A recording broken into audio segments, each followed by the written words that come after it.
For most of my life, I lived with a constant low-level feeling that something was wrong. Not always panic, not always fear, just this quiet shadow of anxiety that followed me everywhere, into every decision, every morning when I woke up. And for a long time I thought that was just who I was, that some people are anxious, and I was one of them. Today, I want to tell you what actually changed, what actually worked, and why. Before I tell you what changed, I want to take you back to what it actually looked like. Because I think a lot of people have anxiety, but they don't recognize it as anxiety. They just think they're overthinkers or people who care too much.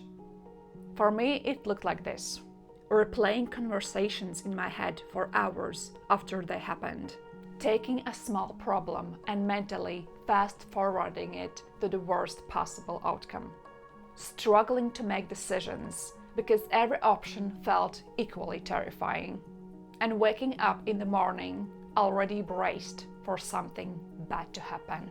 I spent a long time trying things that didn't help. And if you've tried them too, I want you to know that it wasn't because you failed, it was because they weren't the right tools. I tried forcing positivity, telling myself everything was fine when it wasn't. That just buried the anxiety deeper and made me feel like something was wrong with me for not being able to think my way out of it. I tried staying busy, filling every hour so there was no space for the anxiety to show up. That worked temporarily, and then I'd stop and it would all come rushing back. I tried ignoring it, pushing through, being harder on myself, telling myself to just stop worrying. If you've ever tried to stop worrying by deciding to stop worrying, you know how well that works. But none of them actually solved anything. They were all ways of managing the surface without touching the root. The first real shift came when I stopped trying to get rid of the anxiety and started getting curious about it. Instead of fighting the feeling, I started asking, what is this actually about? What is my brain trying to protect me from right now? Because anxiety isn't random, it's your brain's threat response. It's trying to keep you safe. The problem is, it can't always tell the difference between a real threat and an imagined one. When I started treating my anxiety as information rather than a problem, everything changed. I'd notice the feeling, and instead of trying to push it away, I'd ask, what am I actually afraid of here? I sit with that question honestly. Most of the time, the answer was one of three things. I was afraid of failure, I was afraid of judgment, or I was afraid of losing control.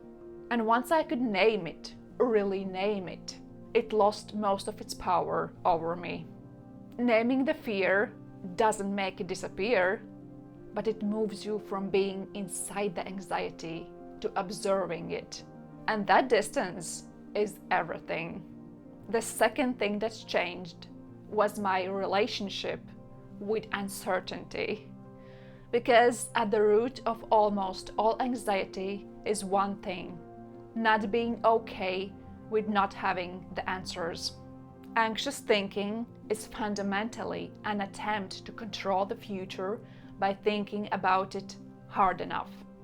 If I can just figure out every possible outcome, every risk, every danger, every way things could go wrong, then I'll feel safe. But certainty never comes, so the thinking never stops. The shift was learning that I didn't need certainty to feel okay. I needed trust. Trust in my own ability to handle whatever comes. Not because I could predict the future, but because I had evidence that I had handled hard things before. Every difficult thing I'd ever survived was proof that I was more capable than my anxiety told me I was. And slowly, I started building a relationship with uncertainty that wasn't based on fear, but on a quiet confidence that whatever come, I would figure it out. Alongside those mindset shifts, there were practical things that made a real difference.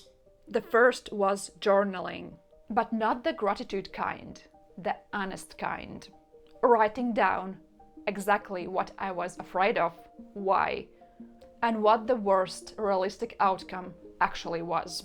Most of the time, the worst realistic outcome was manageable. My brain had just never been asked to look at it clearly. The second was movement, just moving my body constantly. Walking especially, being in motion helped my thoughts slow down. The third was learning to be present. For me, it was practicing noticing where I was, what I could see, hear, feel right now. Not in 5 minutes or 5 years, right now. Anxiety lives in the future. Presence is what brings you back. I want to be honest about something. Feeling in control doesn't mean the anxiety is completely gone. I still have anxious thoughts. I still have days where the old patterns show up. But the relationship has changed completely. Now, when anxiety shows up, I know what it is. I know what it's trying to do. I have tools to work with it instead of against it. And I know from evidence that I can handle it. Feeling in control doesn't mean controlling everything around you. It means trusting yourself enough to know whatever happens, you'll be okay. That's a completely different thing.